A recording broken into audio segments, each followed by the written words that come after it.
दान यह ऐसी चीज़ें हैं जो आप सिर्फ देने के बारे में सोचते हैं, उससे के बदले में कुछ नहीं चाहते। हम जीवन में जब इंसान के स्वरूप में पैदा होते हैं तो मैं हमारा जीवन तभी सार्थक माना जाएगा जब आप योगदान कर सकें। आप योगदान दे सकते हैं तो आप सब कुछ दान दे सकते हैं। आप योगदान नहीं दे सकते तो सभी दान अधूरा है। इसीलिए तो उनका महत्व है, जो दान देते हैं उनका महत्व बड़ा होता है, क्योंकि असल में वही इंसान कहे जाते हैं। दान एक ऐसी चीज़ है उसमें गणित काम नहीं करता।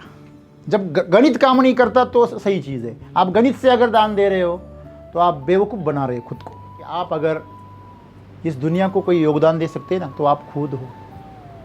ना पैसा है, ना खाना है, ना खून है, ना पानी है, ना श्रम है, ना कुछ भी नहीं है। सबसे बड़ा जो योगदान है वो आप खुद हो। दुखी इंसान कभी भी आपको प्रोत्साहित नहीं कर सकता। क्या करता है? आपने कभी देखा है कि बहुत दर्द में कह रहा इंसान कह रहा है कि जीवन कितना सुंदर है? ऐसा कहेगा वो? नहीं कहेगा। तो आप खुद को खुश रखो, यही सबसे बड़ा योगदान है जीवन में। अगर दुनिया का नुकसान अगर किसी ने किया है ना तो दुखी लोगों ने किया है, बीमार लोगों ने किया है, विकृत लोगों ने किया है। दोस्तों, आज सद्गुरु हमारे साथ जो बात कर रहे हैं वो योगदान की बात कर रहे हैं। जो शब्द है योगदान, उसी में ही अर्थ छिपा है। हमने अन्नदान सुना है, देहदान सुना है, हम कन्यादान सुनते हैं, खून भी दान करते हैं, रक्तदान करते हैं।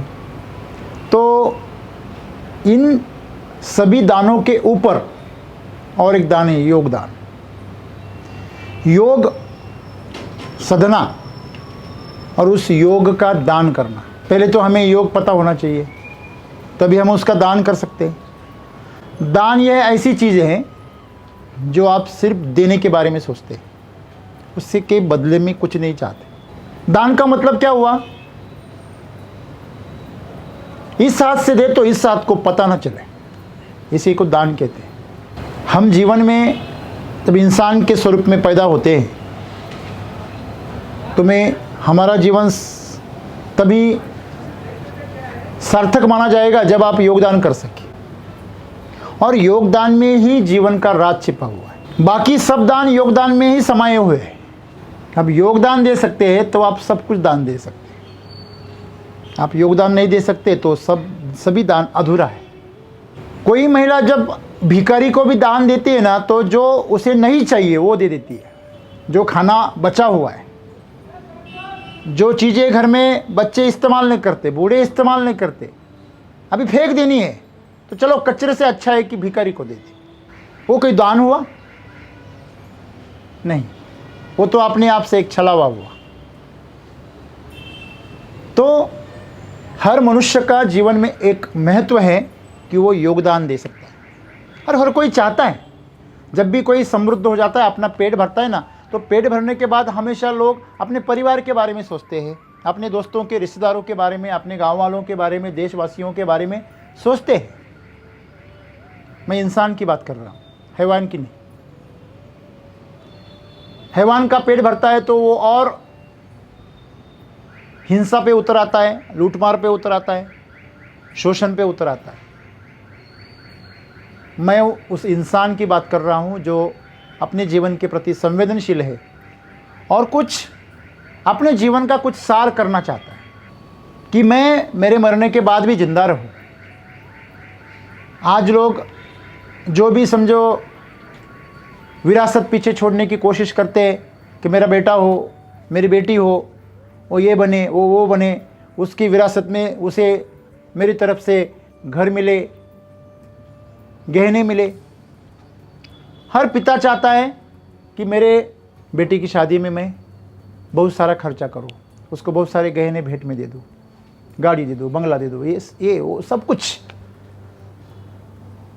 और बेटे को बड़ी सी विरासत दे दूं, जायदाद दे दूं। हर बाप चाहता है, हर माँ चाहती है कि मेरे अगली पीढ़ी को मैं संस्कार दे दूं। ये योगदान ही है ना, है कि नहीं? तो कुछ देना चाहते हैं।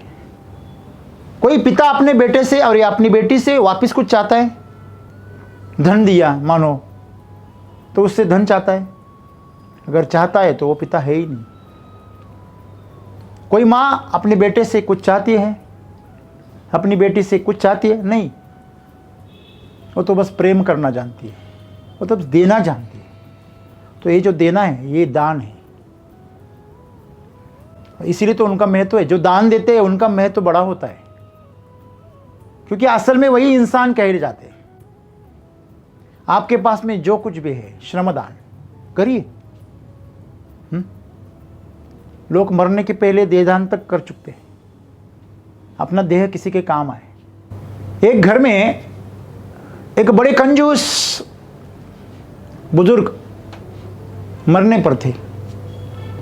लोग चाहते थे कि जीवन भर में इस आदमी ने कभी भगवान का नाम नहीं लिया, तो इसको कुछ क्या करें, भगवान का कुछ स्मरण हो, इसलिए कुछ इंतज़ाम करें, तो इसका अंतिम जो प्रयाण है वो सफल हो, यह इस देह से मुक्ति पाले।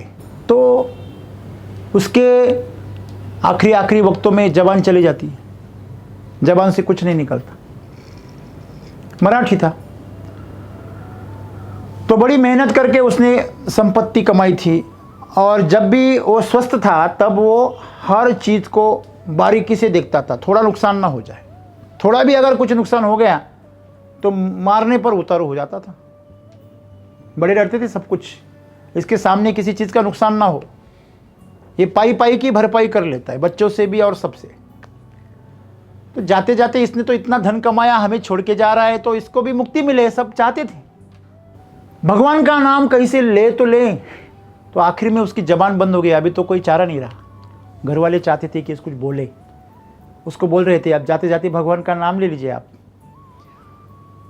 तो आखिरी वक्त में वो कुछ बोल रहा था, वाह वाह के ऐसा कुछ बोल रहा था, वाह ऐसा उसको बोलने की कुछ कोशिश कर रहा था। वो सब लोग सोच रहे थे कि वासुदेव ऐसा कुछ कहना चाहता है, तो सब लोग उसको हेल्प कर रहे थे। कुछ डॉक्टर बुला रहे थे, कुछ ये दवा पानी कर रहे थे कि वो कुछ बोल सके। डॉक्टर को बोले कितना भी खर्चा आने दो, इसको जो बोलना है वासुदेव बोलने दो, वासुदेव केशव ऐसा कुछ बोलना चाहता है, भगवान का नाम लेना चाहता है। बहुत महंगी दवाई लाई गई, एक इंजेक्शन दिया गया स्टेरॉइड का, अभी मरना ही है। तो उसने आखिरी 2 वर्ड बोले। उसने आखिरी वर्ड क्या बोले मराठी में? ओ देखो वो वासरू केरसुनी खा रहा है। केरसुनी मतलब झाड़ू खा रहा है, गाय का बच्चा झाड़ू खा रहा है। वो वाह और के उसका वो था, उसका वासुदेव केशव नहीं था।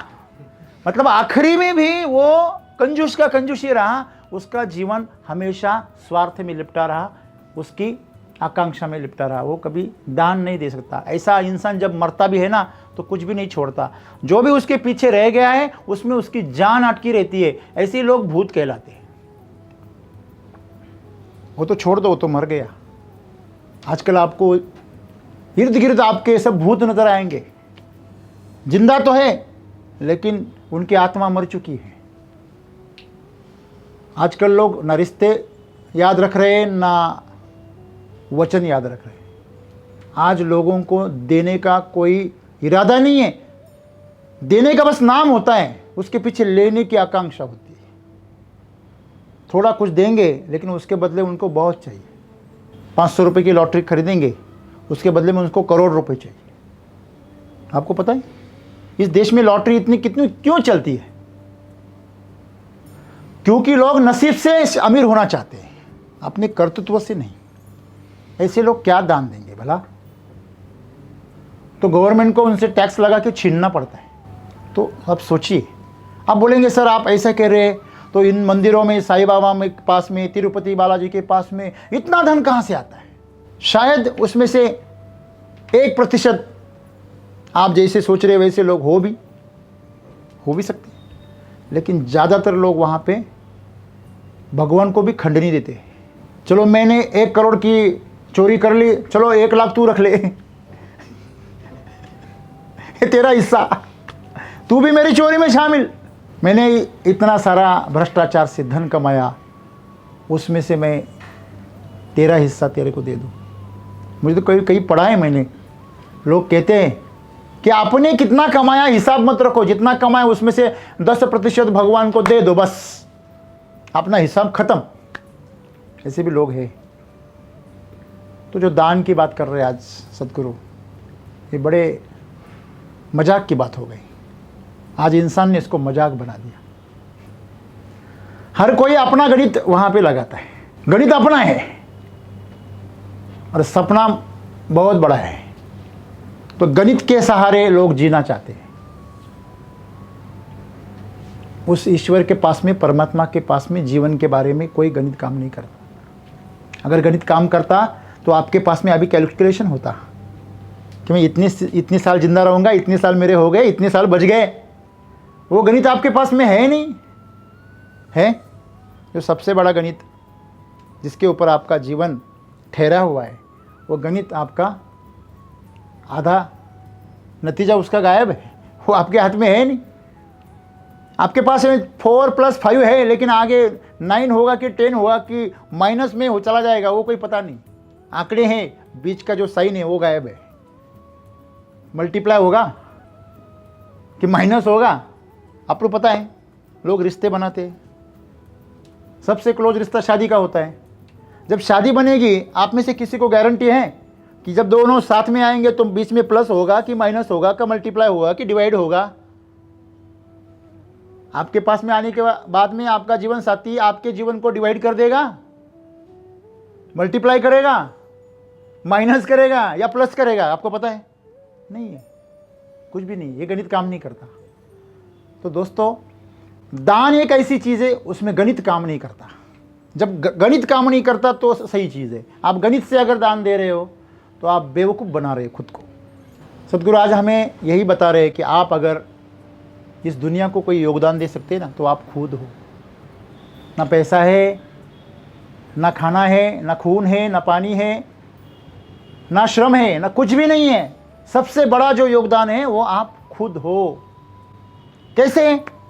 खुद को आनंदी रखो, खुद को स्वस्थ रखो, खुद को प्रसन्न रखो। यही सबसे बड़ा योगदान है। ये क्या बात हुई? मैं आनंदी रहूं, मैं स्वस्थ रहूं, तो दुनिया का भला कैसे होगा? क्योंकि अगर मैं आनंद में रहूंगा तो मैं आनंद बांटूंगा, मैं स्वस्थ रहूंगा तो मैं स्वस्थता बांटूंगा, मैं उत्सव में मनाऊंगा, मैं उमंग के साथ जीऊंगा, मैं जीवन को शेयर करूंगा। अगर मेरे पास आनंद नहीं है, दुख है, मेरे पास स्वास्थ्य नहीं है, यातनाएं है, बीमारियां हैं, तो मैं हमेशा नेगेटिविटी बांटूंगा। जीवन का क्या अच्छा है? ये क्या जीवन है? इससे तो मरना अच्छा। ऐसी बातें लोग फैलाएंगे। दुखी इंसान कभी भी आपको प्रोत्साहित नहीं कर सकता। क्या करता है? आपने कभी देखा है कि बहुत दर्द में कह रहा हो इंसान, कह रहा है कि जीवन कितना सुंदर है, ऐसा कहेगा? वो नहीं कहेगा। वो हमेशा जीवन को ताना देगा। तो आप खुद को खुश रखो। यही सबसे बड़ा योगदान है जीवन में। हमारे शरीर में न जाने कितनी ट्रिलियन कोशिकाएं हैं। हर कोशिका अगर खुद को स्वस्थ रखे, खुद को प्रसन्न रखे, तो आपका पूरा शरीर कैसे बनेगा? स्वस्थ रहेगा। क्या ऐसा नहीं है? मानो ये पूरी दुनिया जो है वो आपका शरीर है, और उस दुनिया में आप जो हो एक कोशिका हो। उतनी तो लोक संख्या है भी नहीं इस धरती पर, कुछ 700-800 करोड़ है बस। सेल एक शरीर में तो 100 ट्रिलियन होते। तो सोचो, अगर वो सेल स्वस्थ है तो हम स्वस्थ है। वैसे अगर हम स्वस्थ है, हम आनंद में है, तो पूरी दुनिया आनंद में है, पूरी दुनिया स्वस्थ है। अगर दुनिया का नुकसान अगर किसी ने किया है ना, तो दुखी लोगों ने किया है, बीमार लोगों ने किया है, विकृत लोगों ने किया है। जो स्वस्थ है, आनंद में है, उन्होंने दुनिया को स्वर्ग ही बनाना चाहा है। क्या ऐसा नहीं है? तो आप खुद को समृद्ध बनाएं, शरीर से स्वस्थ रहे, भावनाओं से आनंद में रहे, तो इससे बड़ा योगदान इस जीवन में कुछ भी नहीं। लोग झगड़े करते हैं, गुस्सा करते हैं, एक दूसरे पर आग बबूला हो जाते हैं, एक दूसरे का बदला लेने की कोशिश करते हैं, एक दूसरे को अकड़ दिखाते हैं, एक दूसरों से हिंसा करवाते हैं। ये विकृतियाँ पैदा होने का कारण ही एक है कि वो अपने आप में स्वस्थ नहीं है, वो अपने आप में खुशहाल नहीं है। एक कहानी बहुत सुंदर कहा करते थे शिव लीलामृत में। एक बार शिव और पार्वती आकाश मार्ग से जा रहे थे। जब वो आकाश मार्ग से जा रहे थे तो एक कुएं पर कुछ बच्चे नहा रहे थे। गर्मी के मौसम में मस्त मजा ले रहे थे। एक विकलांग बच्चा, दिव्यांग जिसे हम कहते हैं, वो बैठा था किनारे पे। तो वो पार्वती को बहुत दया आ गई उसकी। हे प्रभु, इसके कितना अन्याय कर रहे हैं। इस बेचारे का अगर अंग व्यवस्थित होता तो वो भी नहाने का मजा लेता, तैरने का मजा लेता। शिव बोले जो होता है वो अच्छा ही होता है। वो बोले आप भगवान हो, आप महादेव हो और आप ऐसी बातें कर रहे हैं। नहीं, इसे अभी के अभी अच्छा कर दीजिए। भगवान बोले प्रकृति के काम में टांग मत अड़ाना, प्रकृति का काम चलने देना, वो सही कर रही है। वो बोले नहीं, इसे आपको अच्छा करना ही होगा। अभी भगवान हो या इंसान, बीवी के आगे किसकी चली है? तो मानना पड़ा भगवान शिव को। तो उन्होंने आशीर्वाद दे दिया और तुरंत वो लड़का अच्छा हो गया। अच्छा होते ही उसने छलांग लगा दी बीच में, और छलांग लगाने के बाद उसने एक काम चालू कर दिया, जो पकड़ में आए उसको डुबाने का, जिसको पकड़ में आए उसको डुबाने का। मेरे को दिखा रहे थे क्या? अभी तुमको मजा चखाता हूँ। जो पकड़ में आया डुबाने का, जो पकड़ में आया डुबाने का। उसने तो काम ही चालू कर दिया। 2-3 जनों को मरते मरते बच गए, भाग के ऊपर चढ़ गए। भगवान शिव बोले देखा तूने नतीजा? नतीजा देखा? अरे वो दुखी है, वो दूसरों को दुख में ही देखना चाहता है। जो आनंदी है आप उसे कृपा करो, वो सबके प्रति आनंद देगा। इसलिए तो कहते हैं ना, जो शक्कर का खाएगा ना उसको ईश्वर देता है। देता है? शक्कर का जो खाएगा उसे कौन देता है? ईश्वर और देता है। और जो करेले का खाता है उससे सब छीन के ले लेता है। तो आपके सोच में हमेशा एक मीठापन रखो, एक मधुरता रखो, आपकी भावना में एक मधुरता रखो, आनंद रखो, खुशहाली रखो। अगर आपके भावनाओं में दुख है, द्वेष है, मत्सर है, गुस्सा है, बदले की भावना है, तो ऐसे मनुष्य इस दुनिया के लिए एक विषाणु की तरह है, वायरस की तरह है। तो यही हमें सीखना है कि आज सद्गुरु हमें जो बता रहे हैं कि अगर इस दुनिया को आप कुछ योगदान देना चाहते हैं तो खूब पैसे मत कमाओ, खूब संशोधन मत करो, लोगों की सेवा मत करो, ये सब कुछ भी नहीं करो तो भी चलेगा। बस आप खुद आनंदी हो जाओ, खुद आप स्वस्थ हो जाओ। बस यही आप एक भेंट इस दुनिया को दे सकते हैं। क्या आप ये बहुत सी छोटी सी चीज़ कर नहीं सकते दुनिया के लिए? ये आप खुद के लिए कीजिए, हमेशा आनंद में रहिए। सर इतनी परेशानियां हैं, इतनी मुश्किलें हैं, इतना दर्द है, इतनी जिम्मेदारियां हैं, कैसे आनंद में रहें? फिर दुख में रहने से क्या परेशानियां कम हो जाती है? हेलो, टेंशन में रहने से क्या आपके काम आसान हो जाते हैं? टेंशन लेने से तो काम और मुश्किल हो जाते हैं। दुख में रहने से आपकी परेशानियां और बढ़ती हैं। गुस्सा करने से आपका और नुकसान होता है, फिजिकली भी होता है, सोशली होता है, इमोशनली होता है, सब तरफ से होता है। परेशानियां रहेंगी, मुश्किलें रहेंगी, लेकिन इन सब में आप खुश रहना, अंदर से खुश रहो। अगर आप अंदर से खुश रहना सीख गए, जो भी आपके जीवन में आए उसके प्रति आप खुशहाल अगर आपकी भावना रखे और स्वस्थ रहे, उसी आनंद से स्वस्थता आएगी। एक हमेशा याद रखिए, कितनी भी बड़ी बीमारी हो, अगर अंदर से आप अगर पॉजिटिव हो, अंदर से आप अगर आनंद में हो, तो बीमारी भी भाग जाती है। असंभव सी बीमारियां चली जाती है अगर आप अंदर से खुश रहे। कैंसर तक ठीक हो जाता है। उस कोशिकाओं को, आपका जो खुशहाल जो कोशिकाएं हैं वो दुख भरी कोशिकाओं को बाहर भेज देती है, भगा देती है, वहां से निकाल देती है, जो डॉक्टर नहीं कर सकता। उसको तो चीर-फाड़ करनी पड़ेगी, केमोथेरेपी करनी पड़ेगी, ये नेचुरल उसको बाहर भगा देगा। तो आनंद की इतनी ताकत है कि आनंद जो है वो आपको स्वास्थ्य दे सकता है। शारीरिक और मानसिक स्वास्थ्य मिलने के बाद फिर आप एक बहुत अच्छे इंसान बन जाते हैं।